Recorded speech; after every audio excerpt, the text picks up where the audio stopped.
All right. So do you mind introducing yourself to us today? Sure. My name is Andy Janisek. I serve as the Director of Public Relations for the Office of the Leon County Property Appraiser. I have been in Tallahassee for quite a while, but I haven't spent my whole life here. But I'd say the years that formed my professional career definitely occurred here. And I love to support and celebrate all the great things that are going on in the Tallahassee community where I live. In the past, I have been involved in politics in the sense that I worked with a friend of mine to create a local chapter of a state organization here that advocated for the LGBTQ plus community in politics, particularly as part of the Democratic Party. I also have been involved in years past in organizing Tallahassee Pride Fest, which is a local LGBTQ plus celebration that takes place here in Tallahassee each year. And I currently serve on the board of Big Ben Cares, which is a local organization that serves people living with or impacted by HIV and AIDS. Awesome. So doing a lot of wonderful things for Tallahassee. That's great. And I heard Pride Fest went extremely well this year. Yeah, it was so exciting to be out there. The volunteer group did such a great job. People were smiling, families were there. Mm-hmm. The political climate lately has given the LGBTQ community some things to be concerned with. But that day, it was so cool to see everyone just so happy and really celebrating themselves. Yeah, that's awesome. Mm-hmm. That's awesome. And with that being said, I can imagine that your fight for these things has brought about some struggles and some circumstances that aren't necessarily positive. Would you mind sharing some of those struggles that you may have faced? Yeah, sure. So, I'll start. I was born in Biloxi, Mississippi on the Gulf Coast. And my dad was in the U.S. Air Force. And so I spent the majority of my childhood up until about 5th grade in Mississippi. And when we were there, we lived in military housing. So as I look back at that experience, it's a little bit interesting because I realized, I might have been a little bit sheltered in that environment.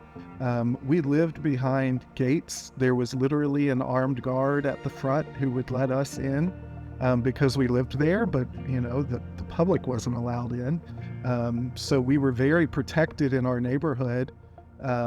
There was a lot of equality in the sense that my house looked exactly like my neighbor's house, and all the kids that lived in the neighborhood, all of our parents had very similar jobs. They all made very similar incomes. Our routine was all very similar. And we were kind of connected by nature in that environment in base housing. As a military kid, you're used to the fact that families come and go. Mm-hmm. That's kind of a regular part of the experience.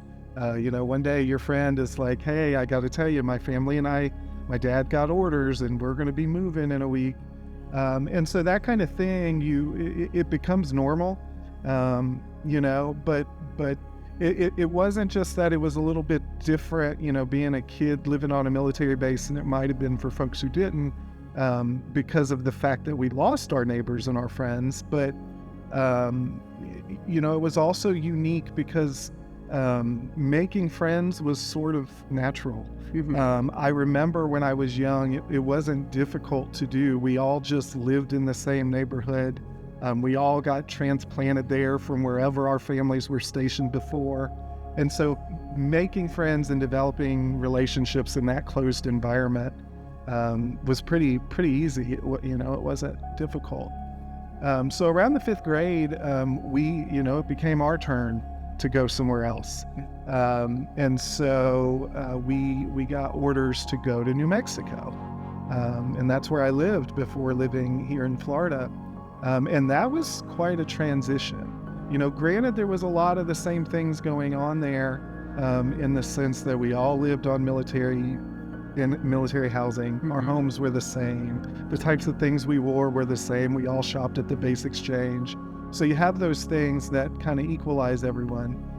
But it was also very different because that military housing complex was brand new. And we were the first people to live in the home we lived in. But that meant that neighborhood consisted of kids and families that also were just transplanted to this new place, coming from, wherever they may have lived before.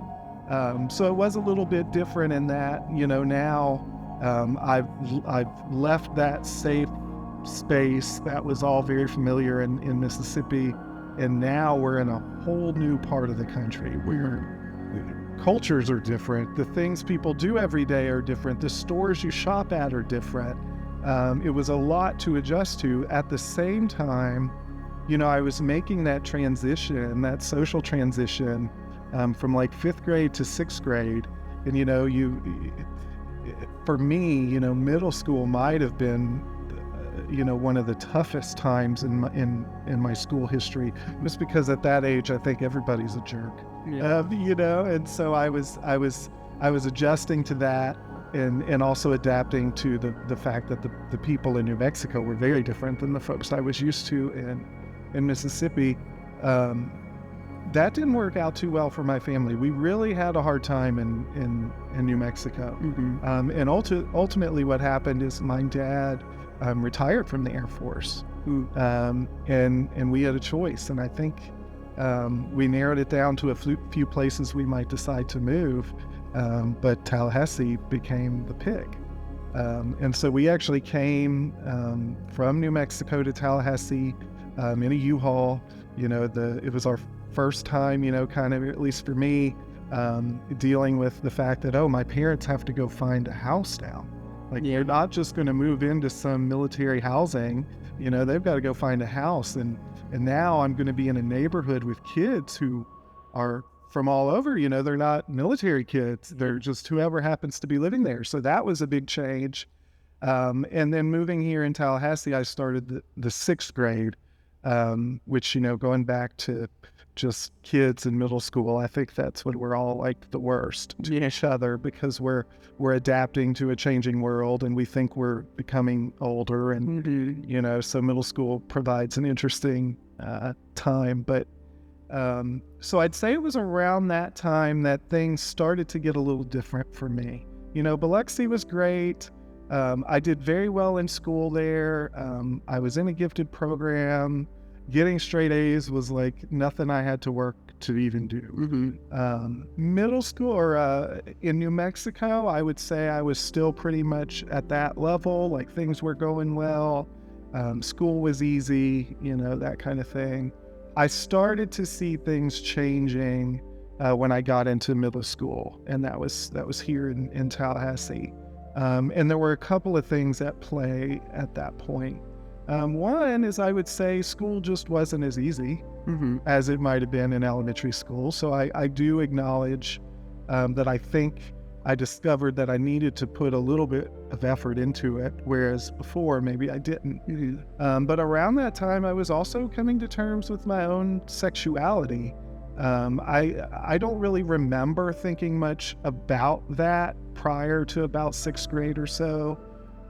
It probably, I don't know, dressing out in PE and things like that may cause, may trigger a step in your life or something like that. But I just remember that was, 6th, 7th, 8th grade was when I first started to really kind of think about my sexuality, and trying to figure out what that meant. And what I remember was there was no one I could really talk to or look up to as I went through that.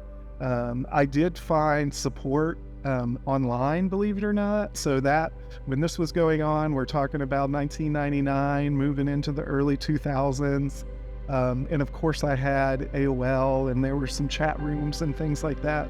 So I was actually able to connect with some peers remotely in that way, which helped a lot. But when I think about, resources that were available to me in school, there really wasn't anything. We did have some supportive resources in Tallahassee. There was an organization called the Family Tree, but as a middle school student, I didn't really feel connected to that. I didn't have a way to get there, that kind of thing. On campus, it wasn't really a thing people talked about. There was still some bullying. There still is, but folks were bullied for their sexual orientation or their perceived identity. So I didn't really feel like I had resources there. My parents, I give them a lot of credit and appreciate them. They were so supportive, but that support went as far as they knew how to offer it. I don't think my parents, prior to my coming out to them, really knew much about the LGBT community, and they didn't know many people who were part of it. And so I appreciate that for them, it was important for them to be supportive. But I'm not sure they knew what that meant. And so what that was is I knew that they supported me. But as far as navigating, finding the answers to these questions I have, or developing an understanding of how my life could be different than how I've envisioned it, before I, came to terms with who I was, they weren't really going to be the source for that information. But that's not because they didn't want to. It's just, I don't think they knew how or what I was even looking for. And I don't think I ever really put into words or knew what I was looking for. I just knew that something was different and I need some help navigating that. And so I think that's kind of where, in my history, that's where we hit the adversity, because as I went through middle school, gradually my grades were getting lower. And I really just wasn't committed to it. I was so distracted. I remember these chat rooms and trying to talk to these friends I've made online and understand this part of myself kind of became a consuming part of my identity. And it became a pretty big distraction, so I made it through middle school and then it was, my freshman year of high school that I actually came out. I came out to my friends at school and I was fully out to my family. And I had, kind of developed an understanding and built some support for myself within my own body. And felt like I was at a better place. At the same time, I just didn't connect very well with the school environment. I had a few friends. I wasn't very social. I think that was left over from kind of the challenge of, being a kid who moves around and is part of a military family and base housing.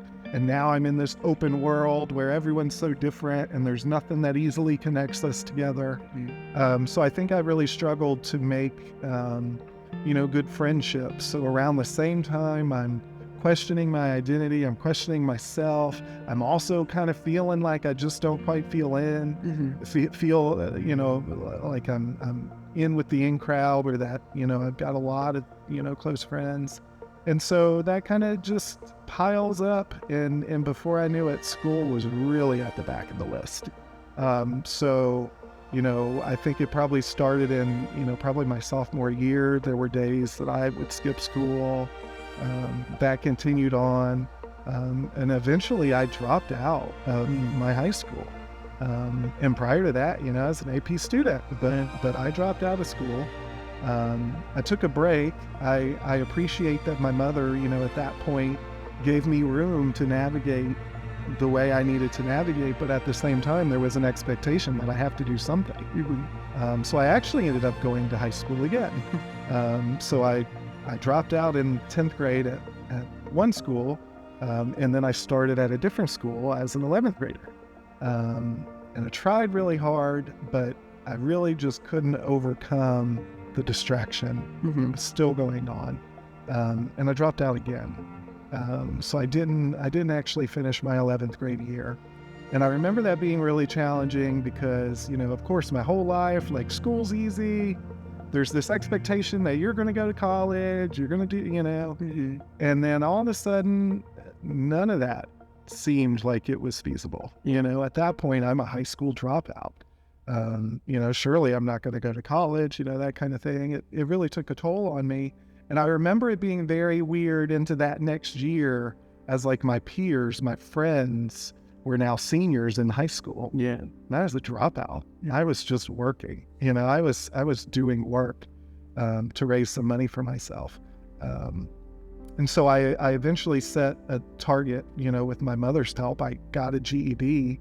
And then when I was 18, I started working for state government.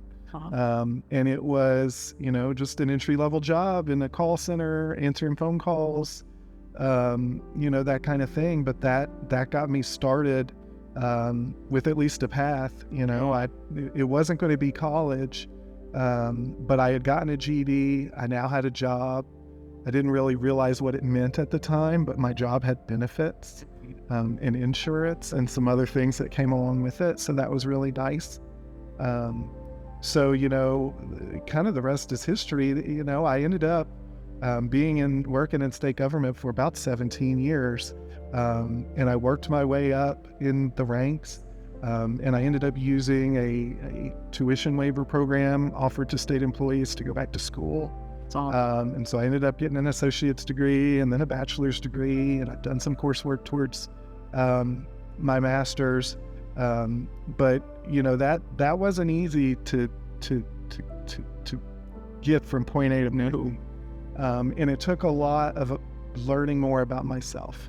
And I really appreciate the Tallahassee community for this part of my life, because it wasn't until I got out into the community and started getting involved in things that I really learned what my value was and what that identity that I struggled with for so long, how I could put that into play to create good.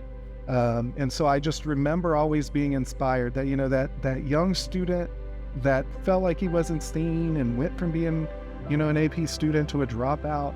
Like, I want to make sure that the kids like that come after me are seen, and that they have a voice, and that they're taken care of, and that our systems and our politics sees them and serves them.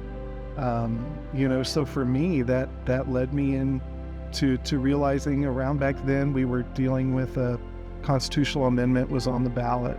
It's the Amendment 2 campaign that was going to solidify marriage as being between a man and a woman in the Florida Constitution. And I was pretty young, and I'm watching that, and I'm watching it happen, and I remember just like feeling like, gosh, it's like I'm not even married, but they're taking something from me. It feels so awful to just, feel like the system's taking something from me. And so with a friend, I got involved with, a local nonprofit, the Family Tree, which was doing some advocacy work within the community and for the LGBT community. And then another friend of mine who was a policy wonk who I met working in the state, I started getting into policy and how rules are created and how executive agencies function. We ended up creating a political club that was focused on the LGBT community. So in all of these, little extra things I was getting involved in, I was meeting LGBTQ people, successful people. I was seeing them in action. I was seeing their families, that it was okay, that their makeup might have been a little different than a same-sex or a alternate sex family, but I'm seeing this visibility. I'm seeing that these folks like me exist. Yeah. And that they're making a difference. And so that really got me excited. And so all of that leads to Pride Fest, doing stuff there. I remember locally there were a few achievements. There was a human rights ordinance that I got to work with some folks who were spearheading and really leading the development of that in Leon County. I got to work with them a little bit and learn about that process. And then we got to celebrate that, we actually got a policy passed in our local government that supports the LGBT community. That was wild. From there, it kind of snowballed, and I became the chairman of our local Democratic Party. So just from being interested in, gosh, can I make a difference and help some LGBT kids who aren't being seen in school, and it just grew, and I found other ways to be involved. And then I was leading the party locally. And in all of those things, I found the value in public relations, and what I did with the state for 17 years, I was in roles where I was able to present the state and the government process in a positive light. When I think of PR, I think of reputation management. And so while I wasn't in a PR role with the state, I definitely was helping advance the state's reputation.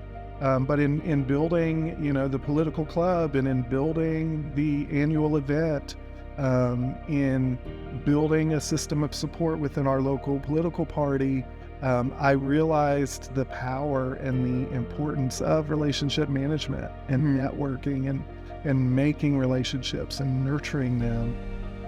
And that ultimately pushed me towards where the field I work in now, which is PR. I've done that now since 2017, and with the property appraiser's office since 2021. But I think all of those experiences kind of rolled up to what I'm doing today. So, that's kind of where I see my life, in the 39 years I have lived. That's kind of the journey I've been on. That's awesome. First off, thank you so much for sharing that. That was an incredible story of finding yourself and learning who you are.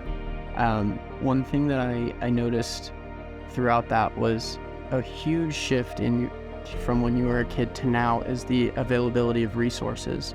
And not only that, how the conversations have not only began, but ramped up. We're able to talk about these things. We're sitting here having this conversation right now. Yeah. People weren't doing this 20 years ago, 15 years ago, 10 years ago even. So it's something that has come to the forefront in recent history and has stayed there. And I think that's super awesome, because kids that are having a tough time finding themselves, because that's what childhood's all about. It's learning, finding who you are, figuring that out, so then when you are able to live on your own, you have a great foundation. And if you're hindered in being able to do that, it can cause problems. Like, it can be very difficult when you not only can't find yourself, but are unable to. And I think that's huge, because there is a process to doing it, and it takes time. But if there isn't a process, which there wasn't a clear-cut path of how can I get help, how can I get support, whereas now that is much more at least laid out, which is awesome to see. With that being said, we've come very far, and you've seen it more than I have, especially the fact that these conversations have come to the forefront. We're able to have these conversations and things like that. But I still think that we have a good ways to go to where equality is truly achieved, with plenty of things, but in this topic in particular. And I'm just curious, what do you believe we can do going forward as a society to continue to bridge the gap? For me, visibility was critical. And I think back, there's a friend of mine who lives locally. We call him Captain Ron. And Captain Ron, he'll laugh, but Captain Ron's pretty old. And he has been advocating for LGBT people for quite a while. And he has some great insights. And I remember as I got started in our community and getting involved in LGBT organizations and causes, I remember him kind of being the preacher about visibility. It is so important. People have to see us. And I don't know if I always understood what he meant back then, but I definitely understand it more now. And I do think it's critical. What was important for me was starting to meet LGBT people, starting to see them. I think I remember when I was younger, like Ellen came out, and, that was like a media circus type situation. That was great. I'm very proud of her for that. But as a young, scared LGBT person, seeing that experience was like, oh gosh, Yes. wow, that's a lot that she just went through. So I mean, I do think there was some of that, but it wasn't until I got to connect with real local people who just worked in the office around the corner, or the family down the road that I didn't even realize was like a same-sex family, that kind of thing. And I remember Captain Ron has always said that. It's something that I hear him telling me in my head. He's still around, but he'll tell me to my face too. But it's a really important lesson about visibility. And I think knowing that was so important for me, back then we didn't have, there wasn't really a teacher who had a safe space sticker on her door. That wasn't a thing. And now I'm so fortunate. I know, heterosexual, cisgender teachers who have safe space stickers on their door. Mm-hmm. And I think about how meaningful that would have been to me as a student. And I'm so glad that opportunity exists. But then I'm fearful because that very thing is something that we've seen, become, controversial again. We're back in it seems like we've rolled backwards, where that sticker in and of itself is now controversial. And yet I think back to, I didn't have that sticker, and man, that sticker would have made a difference for me. It would have helped me to know that safe space existed. And so I think, what's the one thing we need? We need to make sure we're not forcing people into hiding. Mm-hmm. We can't do that. It's one thing to have political or social or religious differences of opinion, but we have to be able to respect who people are at their core. And there is no one better to tell you who they are than themselves. And we have to make sure that we're providing opportunities for people to be their authentic selves, not fear the consequences of what happens next. Am I going to lose my job? Is my kid going to be picked on? Am I going to be sued by someone? Yeah. I think that looking at where we are today, that's a big threat. And so for me, preserving visibility, preserving the freedom for folks to be seen for who they are is so important. Yeah.